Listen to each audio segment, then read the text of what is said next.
बोलो जयकारा। बोलो मेरे श्री गुरु महाराज की जय। बोलो साचे दरबार की जय। दयालु परमहंस दयाल जी महाराज की जय। बोलो मेरे श्री सतगुरुदेव भगवान की जय। जय जय श्री राधे। आप सभी को जय सच्चिदानंद, जय श्री गुरु महाराज जी की। श्री स्वरूप दर्शन पावन जन्मभूमि अवतार का वंश परिचय। सीमा प्रांत के कोहाट जिले में बाड़ा एक तहसील था। बाड़ा तहसील में टेरी एक छोटा सा नगर है। यह सारा क्षेत्र पर्वतीय है। टेरी के चारों ओर हरियाली से भरी पर्वतमालाएं हैं। टेरी की दक्षिण दिशा में पर्वत की ओट में तोही नाम की सुंदर नदी बहती है। इसी भूली विसरी टेरी नगरी को श्री महाराज जी ने अपनी पावन लीला भूमि बनाई। श्री सतगुरुदेव जी के अवतार धारण करने से पूर्व यहाँ की परिस्थिति कुछ विचित्र सी थी। याकी पठान नगर को गांव में आकर विशेष रूप से हिंदू परिवारों को लूटते थे और धोखाधड़ी से मारा करते थे। चारों ओर अशांति का साम्राज्य सा फैला हुआ था। लोग त्राहिमाम कर रहे थे। विधाता ने उनकी करुणा पुकार को सुना और दिव्य संत अवतार के रूप में प्रकट हुए। भक्तों, सुहानी वसंत ऋतु थी। ऋतुराज वसंत के आगमन में सकल सृष्टि और संपूर्ण प्रकृति के उत्साह छाए हुए थे। वृक्षों में हरी हरी पोपली फूट रही थी। रंग बिरंगे फूलों डालों पर मुस्कुरा रही थी। त्रिताप निशानी शीतल मंद सुगंध पवन बह रही थी। भांति भांति के पक्षी अपनी प्यारी बोली से सभी के दिलों को आनंदित कर रहे हैं। मृत्य प्राय शरीरों में नव जीवन का संचार हो रहा था। ऋतु आती है, चली जाती है, परंतु यथार्थ वसंत तो तब ही था। तब तो प्रेमियों के हृदय में कोई अज्ञात आनंद लोले ले रहा था। यात्री के 3 पहर बीत चुके थे। ब्रह्ममुहूर्ति का समय था। मालिक के प्यारे उसी की याद में मगन थे। कोई राम रहीम का नाम जप रहे तो कोई कृष्ण करीम के ध्यान में लीन थे।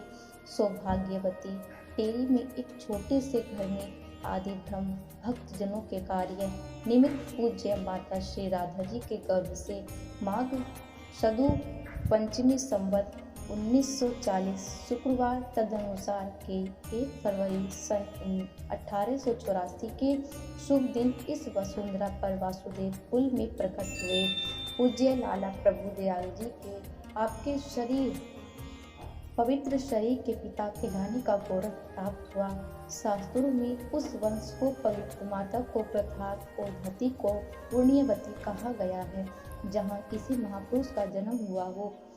कुल पवित्र जननी प्रथात वसुंधरा पुण्यवती चैतनी भक्त भयहारी जन सुखदायक श्री महाराज जी के अवतार धारण करने से सचमुच ही वासुदेव उद्धरणीय हो गई। माता श्री राधा और पिता श्री प्रभु दयाल के जन्म जन्मांतरों के भाग्य उदय हुए। उनकी मानसिक प्रसन्नता का वही अनुभव कर सकता है जिसकी मानोदशा महाराज दशरथ और जगमाता कौशल्या की सी हो गई है। इस भाग्यशाली दंपति के 3 पुत्र रतन और एक कन्या पहले भी थे। श्री महाराज जी के शरीर धारण करने के पश्चात 2 पुत्र रतन एक कन्या ने जन्म लिया और श्री भावा जी तथा श्री राम जीवाई जी की बहन कलानी का सौभाग्य प्राप्त हुआ।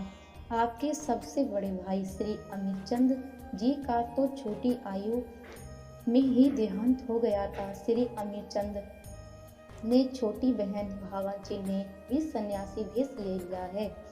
उनमें से छोटे भाई श्री राम जीवामल जी और श्री हेमराज जी सन्यासी भेष लेने के पश्चात श्री स्वामी चेतन ध्यानानंद जी तथा श्री स्वामी अटल प्रकाशानंद जी के नाम से प्रसिद्ध हुए। श्री महाराज जी के 2 छोटे भाई श्री आयाराम जी तथा भक्त ईश्वर दास भी थे। श्री आयाराम जी भी सन्यासी हो गए और उनका शुभ नाम जब श्री स्वामी अच्युतानंद जी रखा गया। भक्त ईश्वर दास जी और सबसे छोटी बहन राम जीवाई श्री गृहस्थी आश्रम में ही रहे। स्वामी चेतन ध्यानानंद जी का शरीर अभी भी विद्वान है। इनके 3 सपुत्र हुए जिनके शुभ नाम श्री शिव स्वरूप जी था, श्री ज्ञान स्वरूप जी था, श्री ध्यान स्वरूप जी था। ये तीनों भाई आजकल बड़े प्रेम से श्री गुरुद्वार की सेवा कर रहे हैं। धन्य है यह भाग्यशाली जीव जिन्हें श्री महाराज जी के वंश कहलाने का गौरव प्राप्त होता है। टेरी नगर के कुछ भक्तजन से यह बातें सुनाई में आती है कि श्री महाराज जी के जन्म लेने से कुछ महीने पहले माताजी की वृत्ति दान पुण्य करने की और अधिक हो चुकी थी। कई बार माताजी कहती हैं कि पता नहीं मेरे कानों में बांसुरी कौन बजाता है। एकांत समय में वह स्वयं बांसुरी और शंख ध्वनि आने लगती जाती है। या तो घर वालों ने अनेक बार देखा है कि कोई साधु फकीर इस दर पर आया, मुँह मांगी ले गया। शेष परिवार में वालों ने इस रहस्य से परिचित न थे। वे माताजी को रोकते थे कि आप इस प्रकार घर को ना लुटाया करें। इसके उत्तर में माताजी कहती, क्या करूं, मेरे तो बस की बात ही नहीं। मेरा तो केवल हाथ हिलता है, आदेश तो किसी और का होता है। प्रेमियों, श्री महाराज जी के जन्म के समय उपस्थित अन्य संबंधी माताओं ने स्वयं अपनी आंखों से देखा कि साहस एक प्रकाश होता है जिसने सारे कमरे में चकाचौंध रोशनी भर दी है। चकित हुई आंखें तभी यह सोच रही हैं कि जिस प्रकार यह प्रकाश हो रहा है कहाँ से आया है और कहाँ से अलोप हो गया है। नेत्रों में बुद्धि के नेत्रों पर मोहमाया का पर्दा पड़ जाने के कारण कोई भी बात पर विशेष ध्यान न दे सका। श्री महाराज जी की भोली भाली सुंदर सांवली चंद्रमुखी लोगों को अपनी ओर आकर्षित कर लेती है।